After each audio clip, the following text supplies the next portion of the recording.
So what's going on, guys? My name's Chopper, and I hope you guys are having a fantastic day. And today's video is going to be an ultimate guide to Minecraft so you can get started and then get familiar with everything in this game. This guide is going to help you learn everything you need to know about this game. It's going to be very straightforward, very comprehensive, and I hope it's something you guys can easily follow along. Now, I think this video is worth watching even if you've played Minecraft before, because even myself, who I've played in years past, getting back on and learning all the new mechanics and then getting used to the menus and stuff took me quite a while. So I think even if you're familiar with this game, then this video might teach you some stuff. And I worked unbelievably hard to put this video together, so I hope this is something you guys enjoy. If you do, please make sure to leave a like rating on the video, and of course subscribe if you are brand new around here for brand new Minecraft content, and also Hytale when that comes out. I've got some really cool stuff for this channel planned down the road, so you're going to want to make sure that you do stick around. But anyways, guys, let's go and get into this ultimate guide for Minecraft and help you learn this game. As soon as you spawn into your game, you're going to spawn somewhere in the world, and you're going to have absolutely nothing on your character except full health and then full hunger, of course. Now, what you're going to want to do from here is find some kind of plot of land where you're going to start building, or at least somewhere to get your basic needs set up. Now, I'm going to recommend that the place that you start building is somewhat near where you spawn, just because if you accidentally die, then you're not too far away from where you're already building, and you won't lose all your stuff. So as far as where you should start building, I'm going to recommend somewhere that has a lot of resources. This means water, trees, maybe some potential animals so you can get food, some mob spawns, of course, at night, because you're actually going to need that a little bit. And in general, I guess somewhere where you have access to everything you need that isn't too far away. So once you've figured out your plot of land that you're going to start building, then you're going to want to go find some trees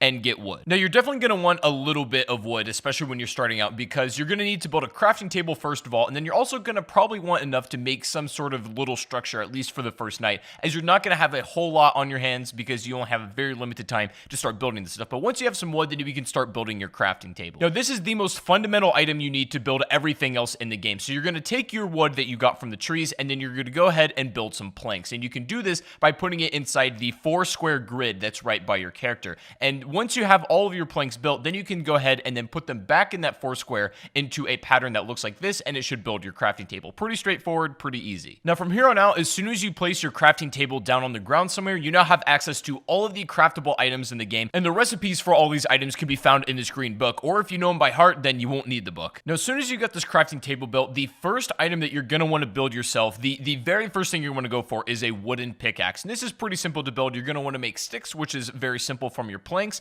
and then putting these together in the crafting table just like this should make yourself the wooden pick. Now, this is going to be your very first starter item, and it's going to help you get access to cobblestone. Now, it's going to come back into play what I said at the beginning of the video of being in an area where you have access to resources, and this includes some kind of cave, or at least somewhere where you can get cobblestone pretty easily. Now, if you cannot find it just anywhere around, then you can dig straight down and you're going to find stone. But now, don't be too worried about breaking this wooden pick. It's going to allow you to get yourself a pretty hefty amount of cobblestone to begin with, but after this, you're not going to need a wooden pick ever again. So don't be afraid to burn it all and then just, get as much cobble as possible. Now, depending on where you start mining, you might run into other resources as well, like coal or iron or even some other stuff, and if that's the case, then great, but just wait, don't mine it just yet, and wait until you make a stone pickaxe. Now, from here on out, stone picks are going to pretty much be your bulk work for mining. You make it the exact same way you just made the wooden one, and pretty much this is going to be your #1 way to clear out cobblestone, especially when you're just bulk mining, because the resources for these picks are very easily replaceable. It's literally just stone and wood, and you'll pretty much never run out of these things. But eventually, after you get mining enough, you are going to run into some iron ore, and the only way that this is going to be usable to you, the way to make it viable, is you're going to need a furnace, and with all the spare cobble, you can make one of these really, really quickly. So once you have that furnace, now you have access to melting these down. The furnace, just like the crafting table, is literally one of the most fundamental tools in this game, so I recommend you put it near your crafting table and likely in some kind of structure that you've already made for yourself, just to have it somewhere safe. The furnace is going to allow you to do literally everything from melting down ores into usable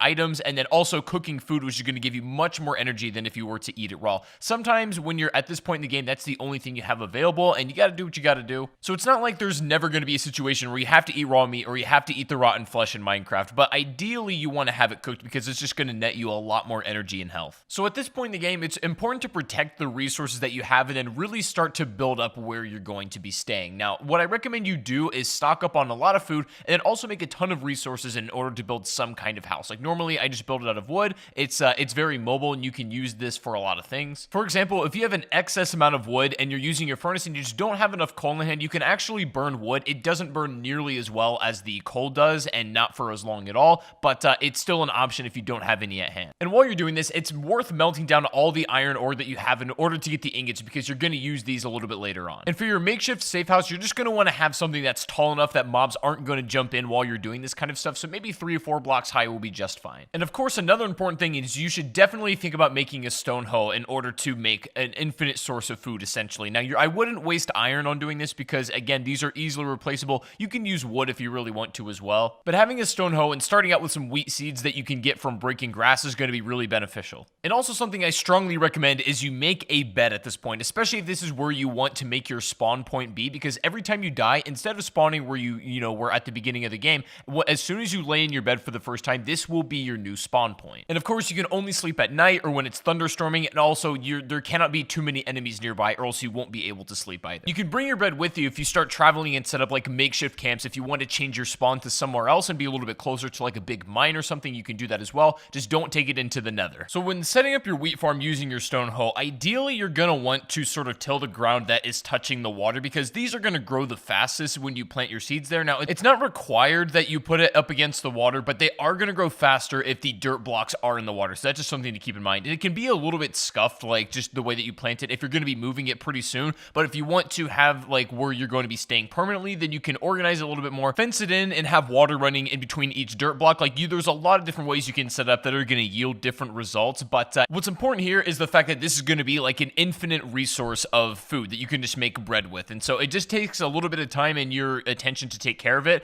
And of course, you're not going to want to step on these blocks either as you're taking care of it, but it'll be an infinite source of food and you can definitely stock up. You can use the wheat just to make ordinary items like bread, but you can also save it up and then, go for other ingredients and items to make something like a cake, which is going to last a bit longer. Now, at this point in the game, with all of your basic needs set up, this is where the game starts to get really fun, because now you can take it in any direction you like to. For example, this would be a good spot in the game to get bone meal from a skeleton, which is really, really easy to obtain. And then you can find a wolf out in the wild, tame it, and then it'll become your companion for as long as it's alive. There are countless animals that you can become friends with, and since I got on this game after the update, there's a bunch of new animals that I've never seen before, and that was really cool to see. The advantage to having a wolf, though, is that they'll follow you, especially when you're out in battle, and they'll attack whatever you're attacking, so they're definitely like an extra help in that regard. Or you could also take this opportunity, since maybe you don't have the biggest house and the biggest setup yet, you could basically take down everything and bring it with you, and then you could go off on your own adventure, maybe find a bigger cave to mine and go for diamonds and gold. What I typically like to do at this point in the game is just make sure that I have like a steady stream of resources coming in, and that includes iron, coal, that includes food, basically everything that's going to keep you alive and keep you advancing,